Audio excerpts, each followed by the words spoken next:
Hey everybody, how you doing? Well, that's good. Welcome to PHLY Flyers, presented by Mortgage CS. Check out mortgagecs.com to start your home buying process today. Company on MLS ID number 1464766. My name is Bill Matz. I forgot to put on a hat when I left the house today. Joining me is the one and only star of the Anthony Gargano Show, JP Zapata. What's going on today, JP? Dude, it's so good catching up with you, man. It's great time watching some Stanley Cup playoffs without the Flyers. I may add that, but it's been pretty entertaining nonetheless. And I'm actually curious too, because I'm actually excited today for the Eagles dropping the schedule here. Oh, that's right. Yes, schedule comes out today. Always a big day in the NFL world. The schedule. As a person who pays such close attention to the NHL, and they're like, we'll tell you when the draft lottery is, like, I don't know, 2 days before it happens. We're going to end the season, and, the playoffs are going to start early. How about that? Like, they just don't, you know what? We're not sure if there's going to be an award show. It's like one of the best regular seasons ever. This MVP race is incredible. We'll see. Yeah. Like, the NFL's like, we're going to tell you when the games, the schedule, everyone knows the opponents. Right. Like, this shit is sorted out years ahead of time. You know who the opponents are going to be. We're going to make a whole day. And the days leading up to it, the leaks that happen. And then we're going to have a whole day dedicated to just telling you when the games are. Pretty much. What days they're going to be played on. Yeah. You know, but we're going to really tell you. And then it's bigger than, like, it's just such a stark contrast between, and then why isn't hockey more popular? Because they don't want to be. Yeah. And I get it, like a 17-game schedule, an 82-game schedule. No, you can't have a schedule where, like, who gives a shit? We're going to play everyone a couple of times. You're going to play your division team. Like, it's just not the same. I get it. There's the urgency of a 17-game schedule. It's just funny that they're able to make such a big deal out of it. Well, let me ask you, because I want to tie it in with the Flyers, right? So do you have any anticipation towards an NHL schedule release? Do you start circling some matchups, maybe some away trips? I mean, we talked, I can't remember who was on with me the one day when we were talking about maybe we can get a trip to Anaheim.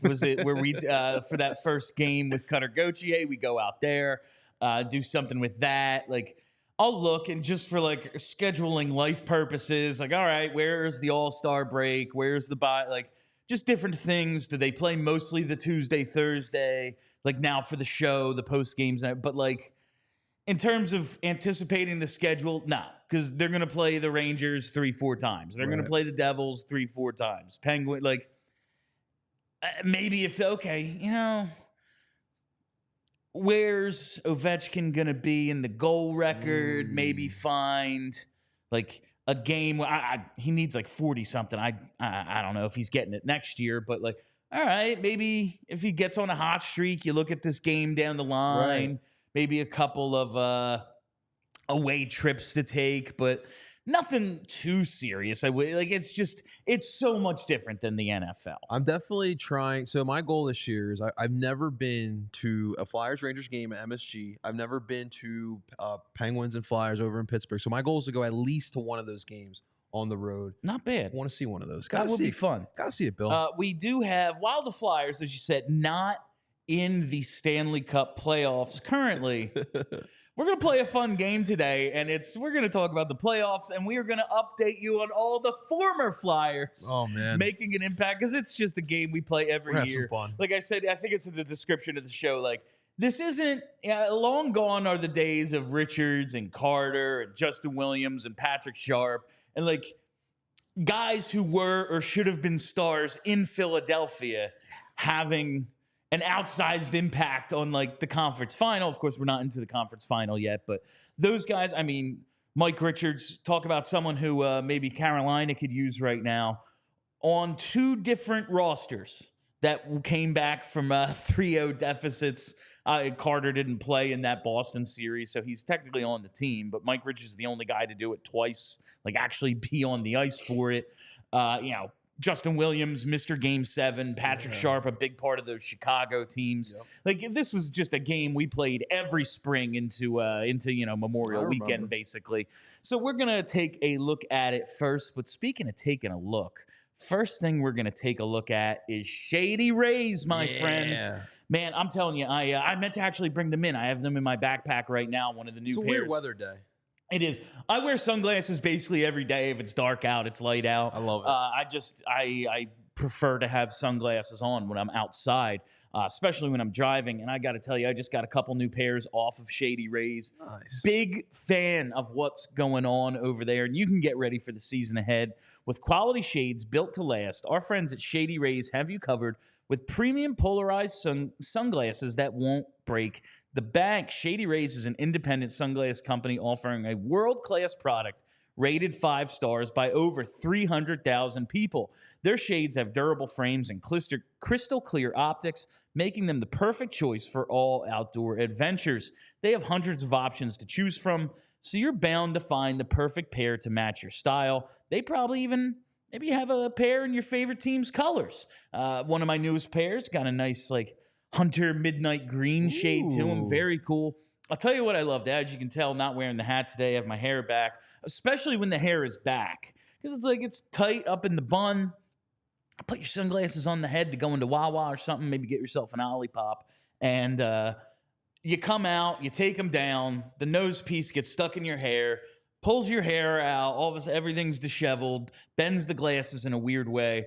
I love the Shady Rays tangle-free options. They have them in so many different styles. I'm an aviator guy. Oh, man, aviator without the nose piece? Oh, it works, and it's very comfortable. So check it out. I very much encourage you to take advantage of this offer, exclusive for our listeners. Shady Rays giving away their best deal of the season. Head to shadyrays.com and use code PHLY for 35% off polarized sunglasses. Try for yourself the shades rated 5 stars by over 300,000 people. I'm telling you, man, they're high quality shades. They look great. My wife, not a fan of polarized, but these don't really mess with her eyes the way some do. She likes them. So 5 stars all around from me, man. I bet you'll like them too. And 35% off. Who couldn't use a 35% discount? In this economy? And these things aren't exactly they're high quality, but they're not priced originally the way some high-end sunglasses are priced. Right. So 35% off. You get 2 pairs. Pretty decent. Check them out over at Shady Rays. I love mine. All right, let's take a look at the Stanley Cup playoffs, and we're going to start with maybe the series with the most former Flyers in it. The Bruins hold on last night. They now trail Florida 3-2, and quite a few former Flyers in this series. We're going to start with Florida. Sergei Bobrovsky. He's probably the now I have the hiccups. That's great. He's probably the biggest name, biggest star, former Flyer. I mean, 2 Vezinas, wins the East last year, on the huge contract with Florida. Had the big upset of Tampa with Columbus a few years ago under John Tortorella. His playoff career has been very up and down. Obviously, the reason he's maybe still not in Philadelphia, his rookie year, they run him into the ground in the regular season. He goes out, is not very good in the playoffs. They go through a goalie carousel in the playoffs, and Ed Snyder comes out in the offseason and says, that was embarrassing. We're never doing that again. So they go out and get Ilya Bryzgalov, and it was a short time later that Sergei Bobrovsky traded to Columbus, and see you later. He wins his 2 Vezinas there, ultimately gets his UFA deal in Florida, and he's been real good the last couple of playoffs. Now, the numbers are a little deceiving. He's got an .896 save percentage, but everyone's saying he's been great, and his timely saves have been huge, coming up in the clutch, and I think it's a little bit of maybe what we saw with Sam Erson's numbers at points this year. Florida's only given up about 24 shots per game in these playoffs. So it's not as if he's getting the opportunity to have a 944 shutout. Yeah. I mean, he's given up 2 or fewer goals in 7 of 10 playoff games this year. Yeah. That's putting yourself in position to win, even if you don't have the gaudy save percentage numbers. But Bob has been one of the best players on.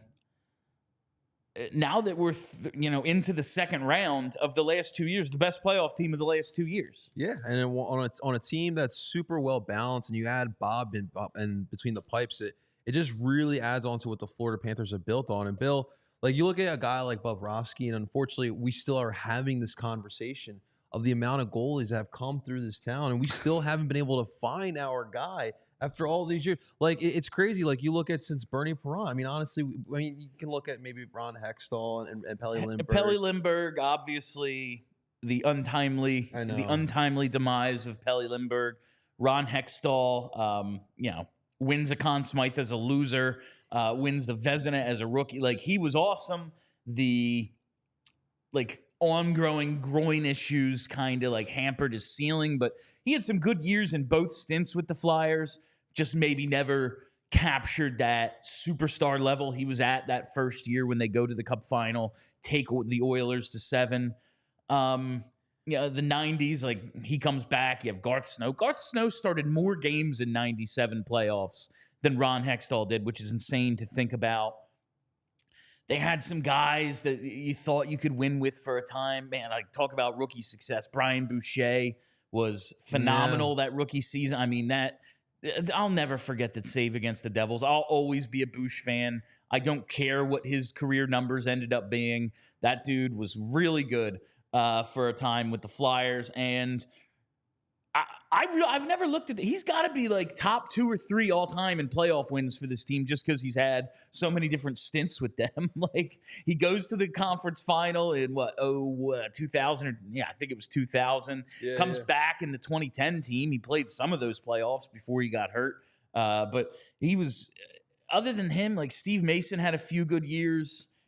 You could win with Marty B. There were some guys, but they've just never thought we had it with Carter Hart. Yeah, he had moments obviously, that seems as if it's probably over. Yeah. It is what it is. But, the goaltending position, you had it solved with Bobrovsky and you outthought yourself. Well, let me ask you. So at that time, obviously, look, hindsight, you look at it now, you're thinking, how the hell do you let Bob go?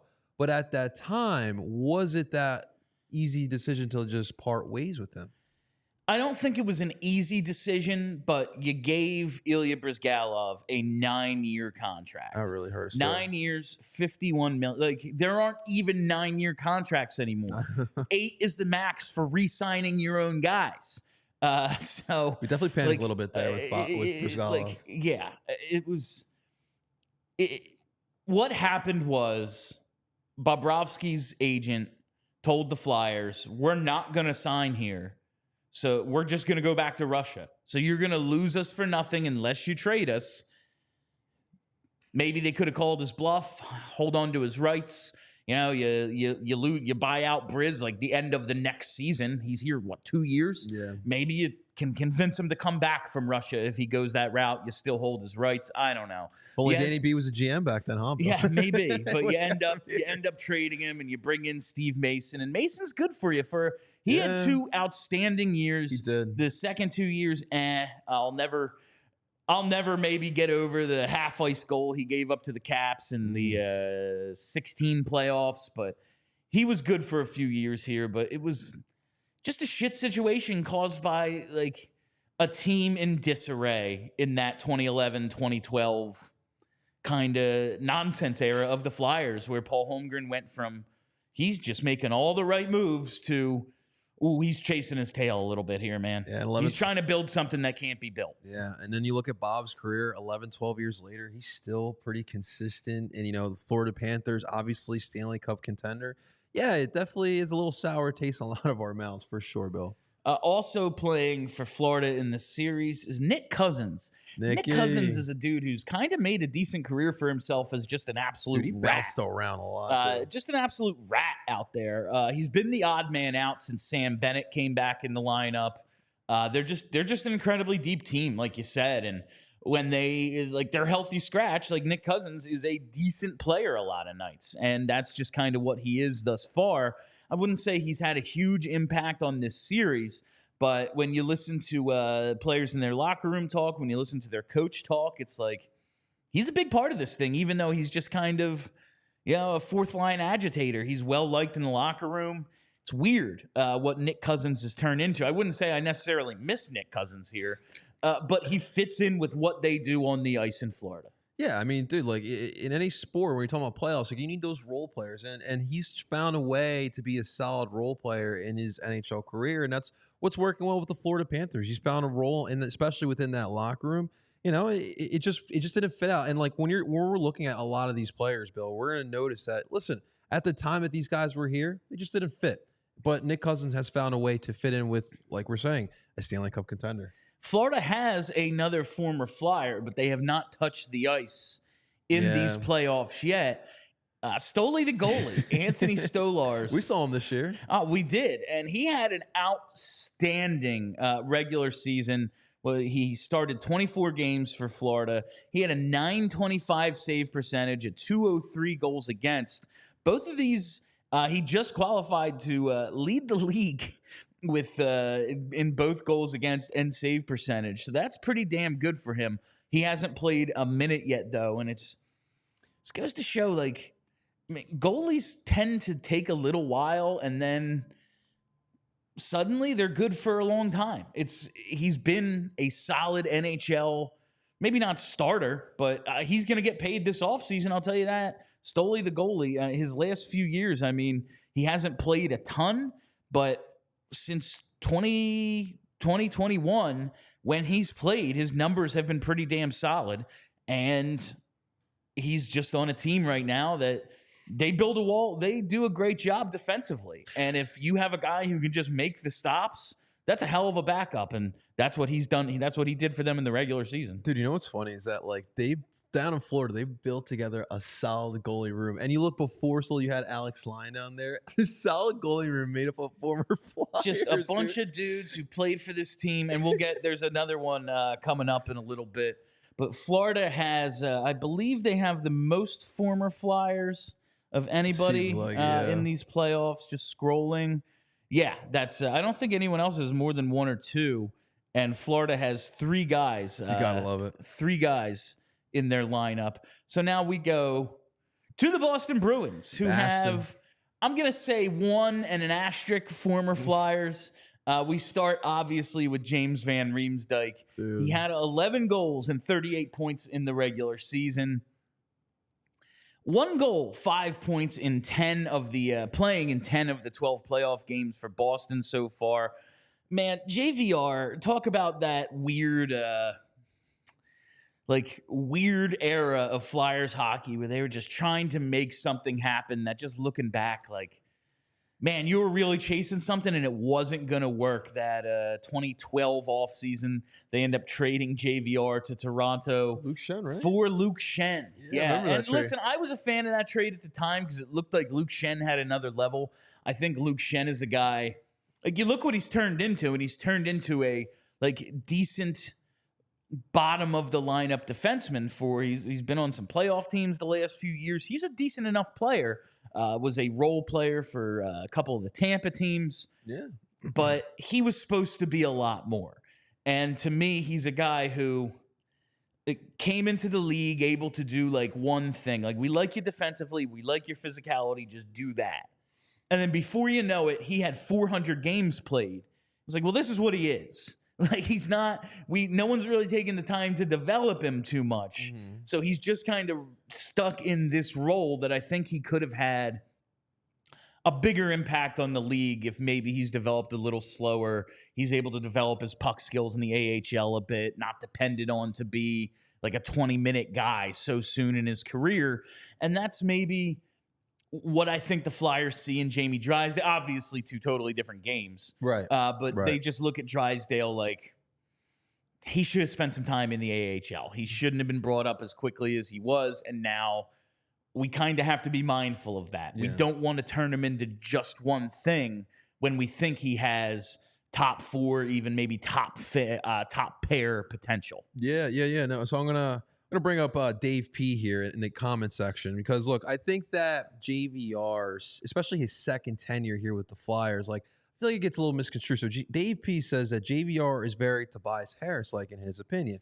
And, like, the thing is that we never put JVR in a position to step up big in a playoff-like situation like we did with Tobias Harris and the Sixers here.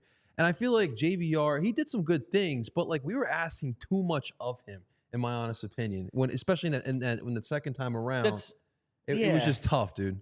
I just think like anyone who expected him to be more than he was, and the last couple of years it really fell off. But for the time he was signed, wasn't his fault he got that deal. Yeah, like it's just kind of what you pay for a dude who's going to score you 28, 30 goals. Like I think he basically hit the goal totals we were hoping for. He had obviously the career year going into his free agent season. I always find it very funny. The contract he signed with Boston is the first contract he ever signed with not the Flyers. Very funny to me for a dude who's like on the tail end of his career. I know. But 5 years, $7 million, like that's what a free agent goal scorer costs. Putting we need him to score 35 and like be this dude who makes this huge impact. He does one thing. He goes to the crease and scores goals in the net. And I'll also say that Boston series in 2011 when nobody showed up, JVR did show up. He was very good in that series. Now, the whole team quit, so it was like low bar to clear. Right. But I did like him in that series. I just think you couldn't depend on him to do anything but what he did. Yeah. Go score power play goals. Could he have scored some more? Sure. Dude, we could have used that this year. But he was never that 36-goal guy that he was 1 year in Toronto. Yeah. Like, he was a 28-goal scorer, 30-goal scorer tops. Expecting more out of him is on us, not anyone else. Yeah, dude, we could have used his deflections and that power play this year. A power forward like JVR definitely would have been nice to have. I do think a lot of people wanted him to be Wayne Simmons, and it's like that's not really his thing. I always thought the best use for him, and it was, you were never really able to make it happen because of what happened with Nolan Patrick. But when you bring in JVR, you're hoping Nolan Patrick is part of that power play too. Yeah. I thought the best way to use JVR was actually have him in the middle, like kind of in the bumper, and have Nolan Patrick in front of the net. But when the puck's down low, you rotate Patrick behind the net and JVR swoops in and is able to be that net front guy, and you're able to feed him pucks from down low. But it just never came together. Like JVR is a complementary piece. And when you don't have the guys to set him up, what's he supposed to do? That's why it's working well in Boston. Exactly. The pressure's not on him. There's very little pressure on him. And when you look at the forwards, the former Flyers forwards we're going to talk about in the series, God. It makes, honestly, a hell of a fourth line. That's very much what they have in the there's three forwards, and they would make up one hell of a fourth line. Cousins and JVR are the first two, and the other guy in Boston, I have an asterisk on him because he never actually played for the Flyers. But Pat Maroon, pretty decent Phantoms career. Flyers took him, I think, they took him in the 6th round of the JVR draft, the 2007 draft, and now they're together in Boston.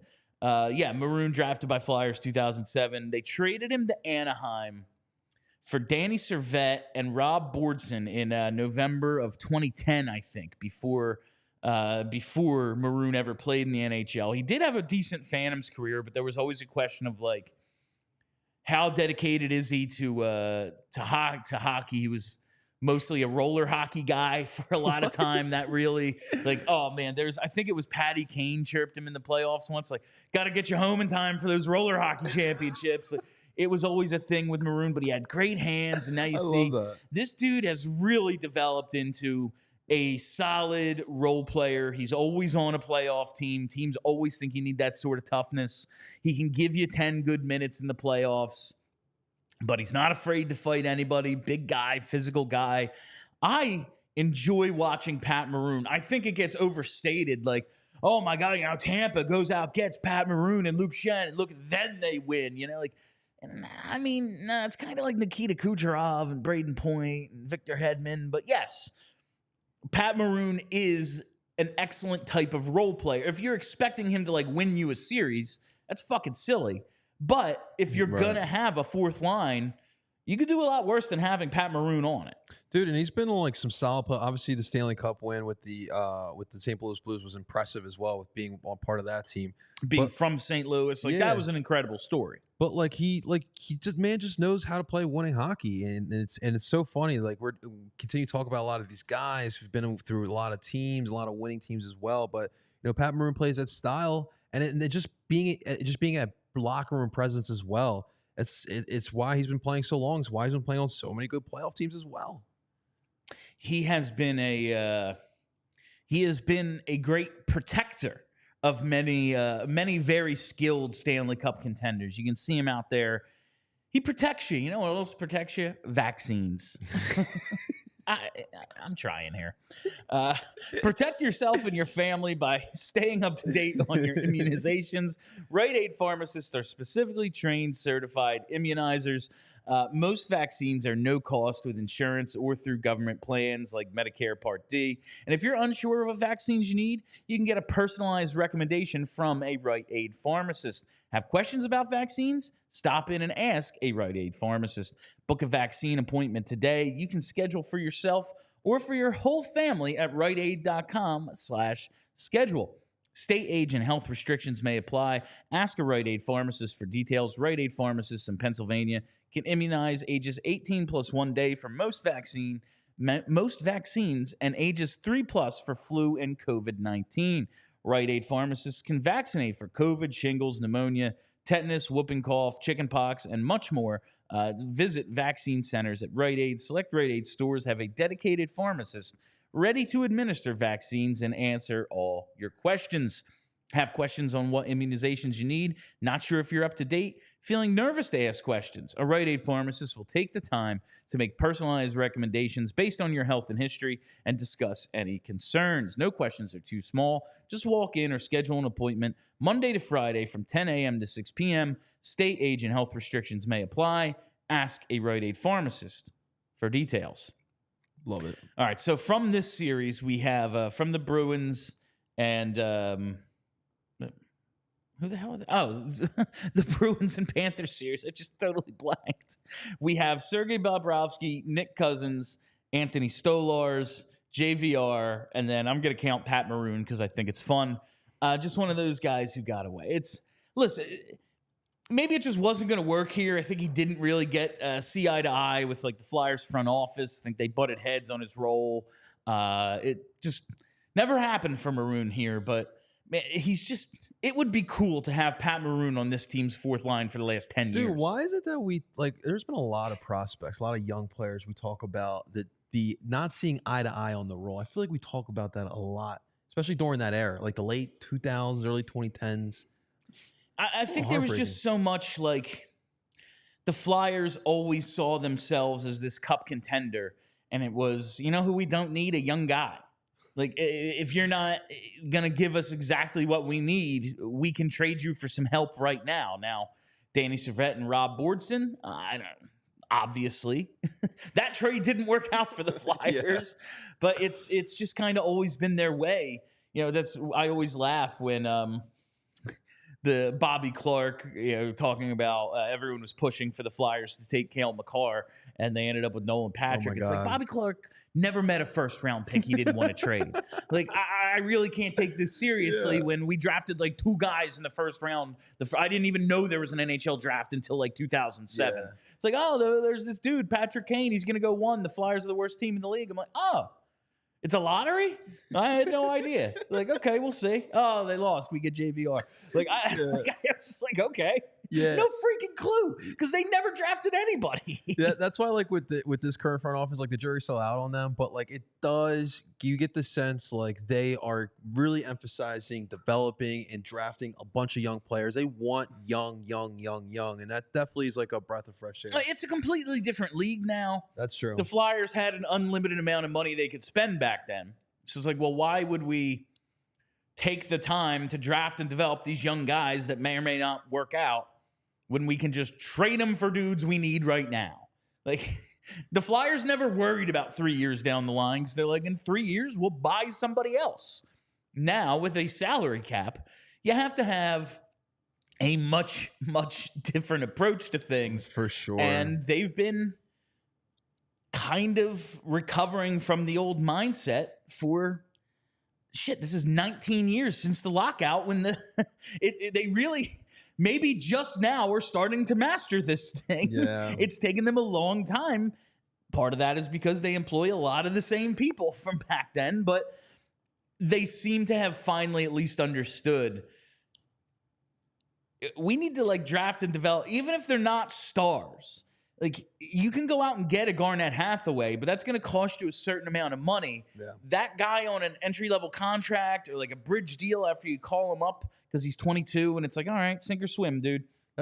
They're much cheaper than the $3 million you're going to have to spend on Scott Lawton. Yeah, I mean, if you look at the trends around the league, I mean, you have to develop a lot of young players, and you have to find that young core as well. And then when you're reaching to that level where you're trying to be a contender, you can now start flipping some of those young pieces to those other teams that may be looking to offload some of those veteran players. So I love what we're doing right now. And listen, I hope that, Bill, I hope 10 years down the line, when PHLY is in its 10th year, I don't want to do these lists anymore. I want to talk about our guys in the playoffs. You know what I want? Dudes, the Flyers took advantage of another team. We found our Justin Williams. I need Patrick Sharp. I need his role with this team to figure out who some other team's Patrick Sharp is. Yeah. Who can we steal and then make a franchise legend for us? And listen, that's why we've been saying the future is bright. We're going to put on our rose-colored glasses. We're going to explain to you why the future is bright for the Flyers, and that's brought to you by Shady Rays. Hey. That's right, Shady Rays, baby. The future is so bright for the Flyers, you're going to need at least a pair or two of Shady Rays glasses, and you can head to shadyrays.com and use code PHLY at checkout for 35% off your polarized sunglasses. That's right, shadyrays.com, code PHLY for 35% off. I do have optimism that we're not going to be doing this a few years from now. Me too, man. I really don't want to be doing this list. I did this for fun today. Honestly, I'm reading about the dude. I'm reading about Cal Pickard today. Pickard, I guess. And I'm like, man, what? It's just hilarious that someone like this is now having an impact on the Stanley Cup playoffs for a contender in the Edmonton Oilers. I don't want to be doing this a few years from then. And I don't think the Flyers do either. And this is going to take some time. This rebuild is going to take some time, but I think ultimately it will pay off. I've been asking the last few days, okay, what is the point of this upcoming? What are we doing to accelerate this? And if you're looking for it to be accelerated unless Matvei Michkov comes over this season, I don't think you're going to be all that happy with the way this offseason goes in terms of transitioning to winning. But that might mean they're going to do it right. It's going to take some time. And that's how the future is bright for this team, I think, is we have a front office that's willing to be patient, but also willing to be aggressive and take chances like they did with the Michkov pick. Might not pay off right away. That's why he dropped to 7 and didn't go 2 or 3. But he might end up being a lot closer to Connor Bedard than anyone else in that draft, and that's exactly what they need. Well, drafting is half the battle, right? The other battle is developing these guys, and you have to feel good about that part because of what you saw this past year. Torch has been setting that culture, and you're seeing guys listen, we talked about Cam York before the year. We didn't even know what exactly it was. He's kind of solidifying himself within the future. You love seeing the development guys of Owen Tippett, Bobby Brink, and Tyson Forrester. So you have to feel good about the future knowing that, listen, there is a culture development, and there is a culture being built here within winning. It's just going to take some time. It's going to take some more bumps and bruises, unfortunately. It will. I mean, you look at the team we're going to talk about next, the Edmonton Oilers. It took a little while. It took a little while for them. The Oilers tied the series up with the Canucks 2-2. This is the series, I guess, with the fewest former Flyers in it. The only former Flyer on Edmonton is Cal Pickard, one of 8 goalies to start for Philly in 2018-19. Just the... Where were you on that November 24th game against the Maple Leafs? I don't even know. Probably just sitting there of course this is happening.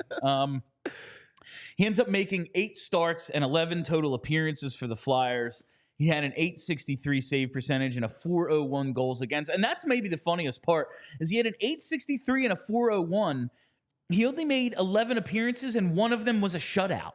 So, like, how bad were these other 10 appearances that he had an .863? Like, that year was just... I need to play this fun game, I guess. The 2018-19 Flyers. Oh, the roster? All of the goalies, of course, are... Oh, okay.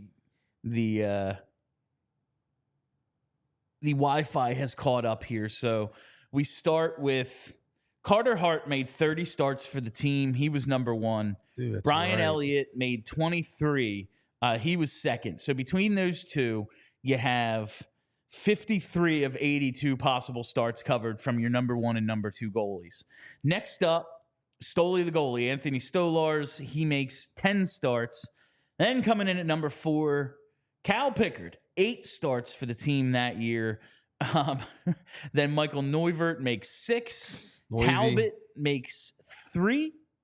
Alex Lyon makes 1. And Mike McKenna, that's right, everyone's favorite Twitter follow, Mike McKenna makes 1 start. It was a 4-goal against loss on 24 shots. I mean, what? How do you go through 8 goalies in a season?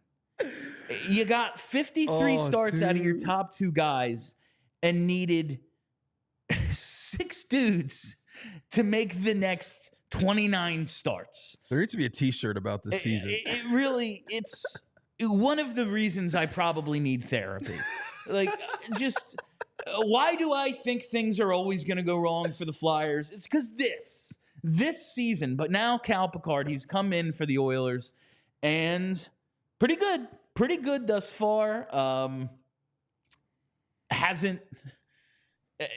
He's in out of necessity. Stu Skinner just hasn't been good enough for this team. And so they made a change. They're like, this is just what we have to do. And now the series is tied at 2. The Canucks had a chance to take a commanding lead last night, but they failed to do it. No former Flyers on this team, except head coach Rick Tocchet. That's right. Head coach Rick Tocchet, the probably, I would say, odds-on favorite to win the Jack Adams Trophy this year after taking his team from, they were mediocre at best last year, and now he takes over, and they were in the President's Trophy race. They're one of the favorites to win the Cup. Here they are, tied 2-2 in the second round. Hell of a job, man. Team has been awesome. They're doing it right now without their first or second string goalie. They're down to goalie number 3, and they're going head-to-head with the best player in the world in Connor McDavid. Rick Tocchet, another dude, we talked about JVR, a couple of stints with the Flyers. Rick Tocchet, 2 different stints, played the first 7.5 and the last 2.5 years of his career in Philly. Over that time, 621 games for the Flyers, 232 goals, over 500 points, over 1,800 penalty minutes. And he was the captain of the Flyers in 91-92, before being traded to the Penguins at the deadline for their second of their 2 of their back-to-back cups. Now he's the favorite to win the Jack Adams. Rick Tocchet, to me, is like Bob Clark is the ultimate Flyer. Okay. Bobby Clark is number 1. Mr. Like, Flyer. what is a Flyer? It's like Bobby Clark, and then Rick Tocchet falls into the probably second tier to me with Wayne Simmons and Mike Richards. Okay. Like, dudes, I'm just like, that's a fucking Flyer right there. And you look at, like, 500 points and 1,800 penalty minutes with Philly. That's awesome. That's the kind of play. I want everybody on the team to be that kind of guy. And when you look at the types of dudes playoff teams target, like, this is what we talk about when it's like, he plays that playoff style. First and foremost, you have to be good. Yeah. And that's the, 500 points just alone in his Flyers tenure. Mm-hmm. That's the starting point. And then you go 1,800 penalty minutes, good leader. Like, you see the numbers he put up with those Pittsburgh teams were out freaking standing. I believe he had a little time in L.A. with Gretzky because Gretzky loved him. Like, great teammate. He's the type of dude that you really want to target. And I feel vindicated for like wanting him over John Tortorella to be the coach of this team. I thought it was going to be one or the other. Jim Montgomery was my number one choice, and then it was Tocchet or Tortorella, and I was like, give me Tocchet. Like, he hasn't won a cup somewhere else, so that increases his chances. Like, only 3 guys have done it, win cups with more than one team. So right there, and he's got a real good chance to do it with Vancouver this year. But now that he's going to win the Jack Adams, Rick Tocchet, just fucking awesome hockey man. You know what's funny, Bill, is like when we were looking for our next coach, which eventually became John Tortorella, I got in a debate with a lot of fans because some fans just weren't bought in with Tocchet as a coach because of what happened. Because he's a former Flyer. Well, the Arizona stuff too. That was tough though. Like, you can't blame Tocchet for what happened in Arizona, as we all have now seen. Look at their organization. Yeah, they moved. Fred Shiro and Herb Brooks couldn't have won there. Like, there's just nothing you can do.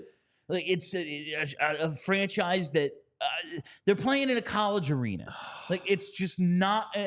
It's not an environment conducive to winning. It's not an environment conducive to even keeping the team, as we see now they're in Utah. Yeah. Like, it's just anything that really goes on in Phoenix is just, or Arizona, whatever the hell they are, like. You chalk it up. The Utah Yeti. Yeah, like, you just kind of chalk it up to, like, I don't know, maybe Wayne Gretzky would have made a better coach. Like, I forgot about that. You know, like, I often think guys who are that good, they just look at their players and are like, I don't know, go score a fucking goal. I did it. I did it a lot. Just go do it once. And guys like, I don't know, it's not that easy for me. I'm not the best ever. Like, but maybe he could have been better if he's in a situation where it's not. Yeah.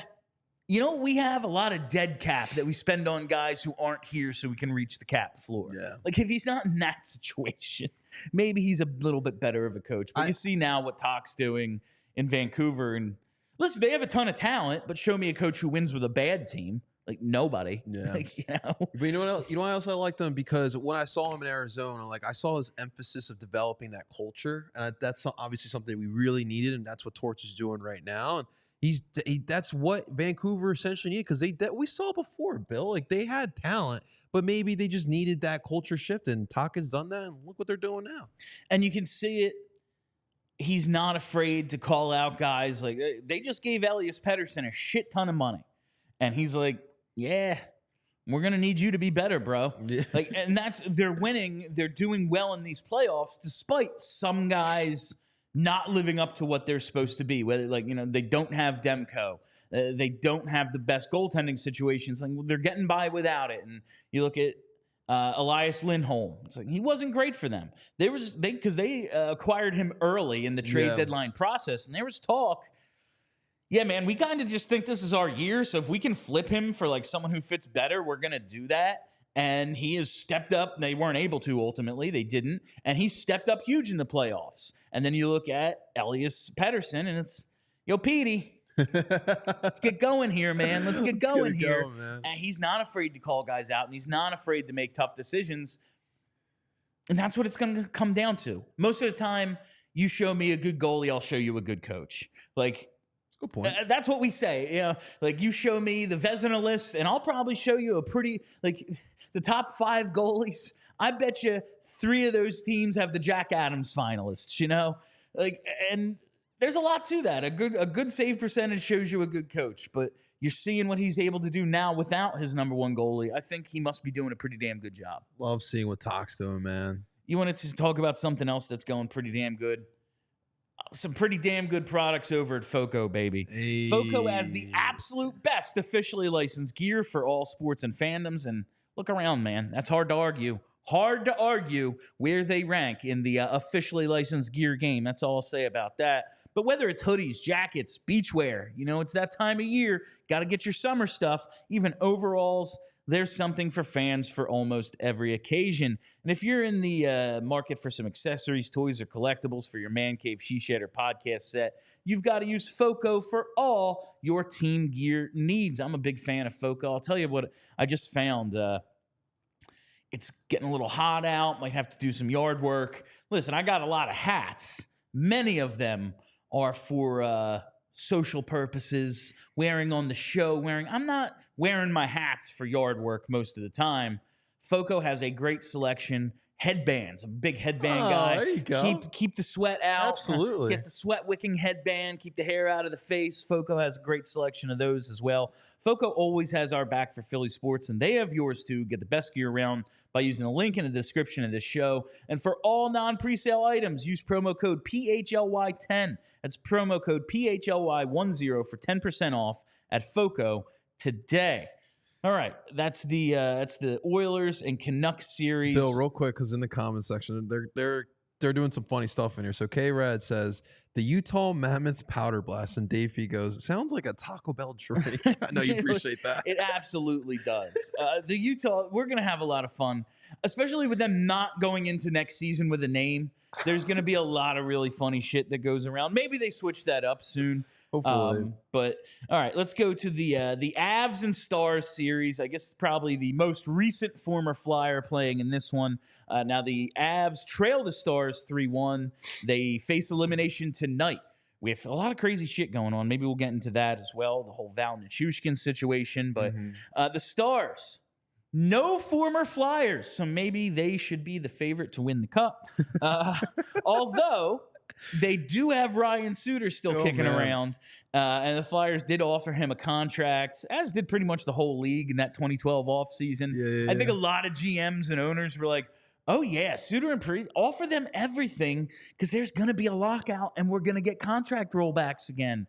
Well, they didn't get contract rollbacks again, and the teams ended up having to honor these contracts. It ended up being, Nashville matched for Shea Weber, and Minnesota was on the hook for Suter and Parise, and ultimately bought those guys out. Now Suter is in Dallas, and Parise's actually. I can't believe Parise's still playing. Actually, with the Avs, every single time, it's like I watch the Avs more than most other teams, and every time I hear his name, I'm like, oh, no way! Like it's brand new information to me every single time, and I'm like, I did this 2 days ago. I'm like, really? Zach Parise? Good for him. Dude, that's nails on a chalkboard for me, man. But yeah, no former Flyers on the Stars. Then however, we look at the Avs, and yes, they do have Zach Parise, another one of those guys they pursued, but came up short on in 2012. But Sean Walker is the only guy playing for the Avs. He's played all 9 games of this postseason. He had pretty decent end of the regular season with them. And I'm not saying he's playing poorly, but playing nearly 18 minutes a night over 9 games, 0 points. A little surprising. Now, it's I'm not telling you I'm watching him all that closely, like who he's, what role he's been playing in and what forwards are out there. But just looking at the game he played here for the Flyers, and you look at the points total, it's like, oh, he didn't provide as much offense as maybe we remember, but that is a rush-based offense they have there, and he was really good at springing odd man rushes with outlet passes. You'd think he'd have more than no points through 9 games. Well, that's what happens when you don't play with the future all-star Nick Seeler. I guess maybe those two just miss each other.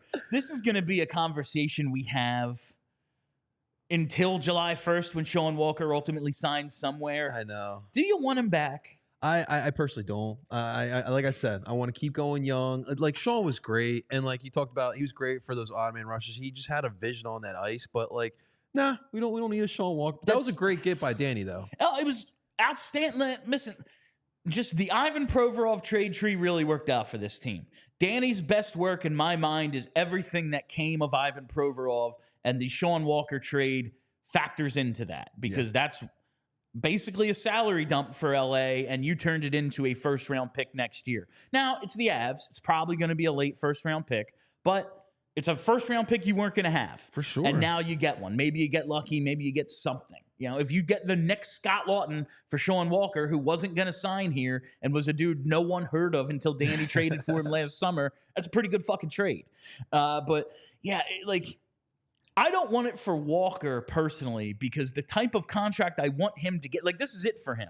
He's 29, 30 years old. Yeah. He really hasn't had that opportunity because of some injuries and the role he was playing in LA.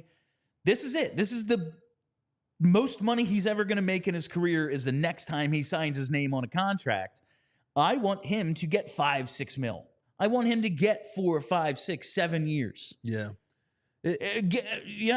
he ain't getting that here. I don't want the Flyers to be the team that gives it to him. It makes no sense. I want someone else to stupidly overpay for him. And just in terms, like, what do the Flyers need? High-end talent. Mm-hmm. They need roster spots to fit that talent in somewhere. Looking at the roster, there's not a ton of open space right now. No. Now, maybe they make some subtractions. We've talked about trades they may or could make down the line. But there's not, like, there's a lot of guys signed for the next few years. I want the high-end players to take some of those open roster spots. I'm with you. You can't fill them if Sean Walker is blocking all that. I like Sean Walker a lot. He's a good second-tier player. The Flyers are nothing but second-tier players. I know. They have an awesome assortment of second-tier players. They need, like, 2 stars and, like, a couple other perennial all-stars. Yeah. Sean Walker isn't that. Yeah. I mean, listen, I hope he does get paid as well. Because, like, he's been... Go get paid. He's been playing his butt off. And I think, like, this is a time, too, to prove it. Like you said, like, when you're talking about 18 minutes per game, 0 points, like, that's not going to get it done. But I think he can be a good role player on a cup contending team. And this is going to be the time for him to show that. But we'll see if he does get paid. But I'm with you, man. We need that roster spot. We need to keep getting younger as well. Let's just keep going on that trajectory and let Sean Walker figure his career out, the rest of his career out.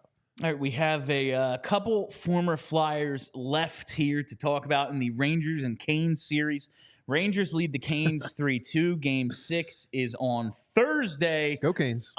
Come on, Canes. Just push this thing, man. Please. Just keep pushing this thing. It would be very funny to see former Flyer head coach Peter Laviolette, who was on the other end of this sort of comeback. We talked about it yesterday with the 14th anniversary of the Flyers comeback against Boston. It would be funny to see Peter Laviolette on both ends of this.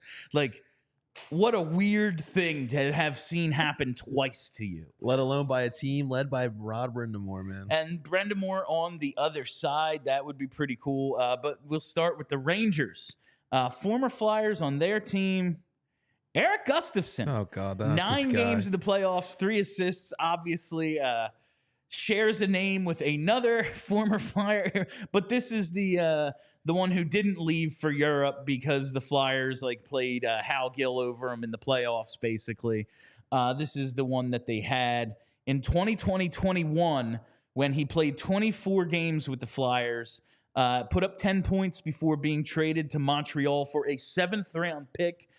He had a bad year with the Flyers. It's not as if he was good for the Flyers that year, especially like his first couple games. I think he was like god awful, but like one of these complimentary pieces, you put him in charge of maybe a second power play, you give him third pair minutes, and you just say, go put up some points for us. And the problem was the Flyers didn't have like too many guys that much better than him. Like one of the, like a little like a JVR where it's like he's a complimentary player you put in a role. It's like, yeah, but you have to have a good team in front of that to make that role work. And they just didn't. Like that's one of the 2020-21 is one of the worst Flyers teams I've ever seen. Just in terms of effort, structure. Like they didn't know what the fuck they were doing out there and didn't seem to really care all that much. Mike Yeo at the end, man. Yeah, just poor Mike Yeo, dude. That poor son of a bitch. Like got put in that spot. Absolutely no one could have succeeded in that. Like, the team was like, we're kind of good on this year. You know, maybe next year, guys. Like, and listen, there was a lot going on. The COVID stuff from the year before. It's another weird season. It starts late. That was Lake Tahoe as well, right? Yeah, that was and that's really that was bad. This thing's over, man. Well, they're playing like Mark Friedman at forward. Like it was just such a shit season, and Erik Gustafsson like gets hung out to dry. And literally. A similar player on the Hurricane side here, Tony DeAngelo. Hollydale, baby. My God, we all know the saga of Tony D from his time with the Rangers. Now he's playing his former team there. He is acquired after they just kind of get rid of him as a distressed asset, as teams like the Hurricanes would say. And he played well for the Hurricanes his first time around. Ultimately, the Flyers go out and get him. They give him 2 years, $10 million. Buy him out after year 1. Didn't play the final 5 games. Seems like him and Torts weren't exactly on the same page. No. He did, in 70 games, put up 42 points. All right. Like, he did kind of, like, again, go put up some points in a third pair role. Sure, it was just like, oh yeah, we think he can play with, we could probably play him with Ivan Provorov. No, you can't. Like, this is dumb. He is in no world a first pair defenseman. The Hurricanes bring him back. We all remember what happened last summer. They thought there was a trade. Flyers, the league doesn't allow it. Flyers just buy him out. Another trade is made with the same return to the Flyers after the Hurricanes signed Tony D after he's bought out. It's a whole thing, but it all ended up that way. Just very funny. He's played 8 games, has 2 assists. He stepped in when Brett Pesce went down. He's kind of been a in and out of the lineup guy for Rod Brind'Amour this time around. Maybe doesn't have as much pep in his step as he did. You know, he's not as young as he once was, True. But still a decent enough player. He hasn't been... The way Brind'Amour talked about inserting him in the lineup when Pesce came out, it was like almost foreboding, like, yeah, we'll see. We all know what he is. And he's like, no. He's like, we all know what he is. I don't mean that negatively, but like, yeah, you did. He hasn't been that bad, even though he hasn't put up a ton of points. He's been fine for the Hurricanes. He's taken some bad penalties here or there, but that's all part of the Tony DeAngelo experience. Like, the dude takes bad penalties. It's what he's always going to do. He's not very bright. Not the brightest hockey player. But he's pretty, like, he's a good player. He is. I thought it was going to work out, too, here in Philly. I don't know about you. I hoped it would. Like, I just want, like, it's cool, man. Like, his jersey from when he played at Hollydale is, like, one of the ones on the bar at Dunlop's, like at Hollydale. Like, he's one of the dudes who came up where I came up. Now, I have like 10 years on Tony D, but like, it's just cool when guys from the area make it here. Like, you always want that. Like, we talked about Pat Maroon winning in St. Louis. Yeah. That's fucking cool. It would be cool if a guy from here won. It wasn't to be. Yeah. Was not to be with Tony D. It just wasn't meant to be. Well, speaking of Hollydale, we didn't get to talk about it. But how about Fedotov? Trading out there? Just hanging out with the PHC, man. It's funny. I did my buddy was, I don't know if he still does it. Okay. For their like junior club, like kids in like their, I guess, late teens, maybe early 20s, did like PA announcing for them, and I filled in a couple of times. And it's like PHC goal scored by number, like doing that, like for their games and stuff. But he was with like their younger team. Okay. Fedotov just hanging out at Hollydale. Yeah. That's crazy. That's absolutely wild. I'm gonna head over to Hollydale, do a public skate. Dude, I'm telling you, the bar upstairs is a game changer. Okay. Like, I thought that was a horrible idea because like when I played, parents got kicked out all the fucking time, and it was like, yeah, let's introduce alcohol into the mix and see how this goes. But pretty sweet from my vantage point. I'm like, yeah, my buddy coaches like my old high school team. Like, do I really want to go sit on those cold bleachers and watch this high school game? It's like, well, there's a bar. I'm like, I'm in. Well, I'll do that. I'll do that. No problem. So to round it out now, just talk about the former Flyers. Head coaches, Rick Tocchet and Peter Laviolette. The forwards, JVR, Cousins, and Maroon, they have combined for 1 goal and 8 assists. That's a hell of a fourth line. If you have a fourth line of JVR, Cousins, and Maroon, I don't know who's playing center, but it's pretty good fourth line. Defense. This is Sean Walker, Tony D, and Erik Gustafsson have combined for no goals and 5 assists. And then you have the goalies. Bobrovsky, he's 7-3 with an 8.96 and a 2.51. Stolie, who hasn't played, and Cal Pickard, 1-0 with a 9.17 and a 1.57. So no one really standing out outside of like Pickard now that he's just like kind of getting some headlines because he's, I guess, the new starter for the Oilers. But that's the former Flyers on this team. This team would play like the Flyers in the middle of the season with that strong defense, good goaltending. Tough to get some goals scored, but that's what it seems good like. Good goaltending, clog the middle. You have a couple of defensemen who can stretch the defense a little bit, hopefully help out these forwards. Muck and grind your way to win. But it's very, like, the 3 forwards, none of them are really big offensive contributors at this point. And then the 3 defensemen, like, all decent enough puck movers, even though maybe the numbers don't show it. Just very funny.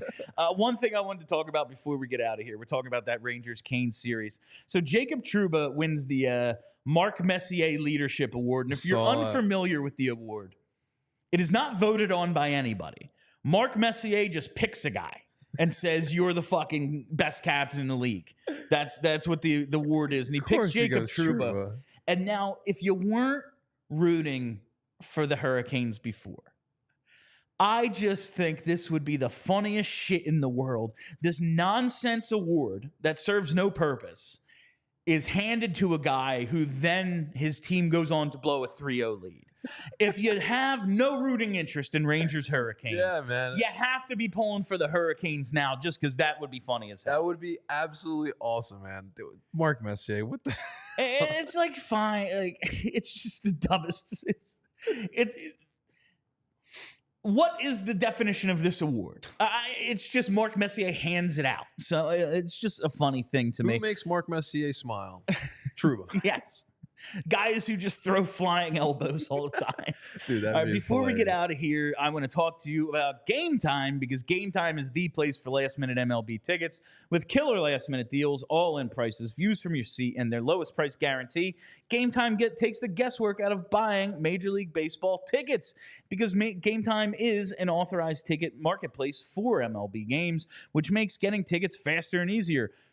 Did you know prices on the Game Time app actually go down the closer it gets to the first pitch? And with the flash deals, you can save even more with exclusive in-app deals on select seats ahead of the game or event. We got the best team in baseball right here in Philly. Now is the time to go see them. Do it with the Game Time app. You can take the guesswork out of buying MLB tickets with Game Time. Download the Game Time app, create an account, use code PHLY for $20 off your first purchase. Terms apply. Again, create an account and redeem code PHLY for $20 off. Download Game Time today. Last minute tickets, lowest price guaranteed. All right, that'll do it for us today. Thank you all for listening. Thank you for hanging out. If you haven't already, hit that subscribe button. Follow us right here on YouTube. Set those reminders. That's right. Never miss a live show. Hit that little alarm bell. Follow us on Twitter at PHLY_Flyers. The podcast, PHLY Flyers, wherever you get those. That's it for me. I'm Bill Matz. That's JP Zapata. Stay loose and sexy, Philly. We all silly like the mayor.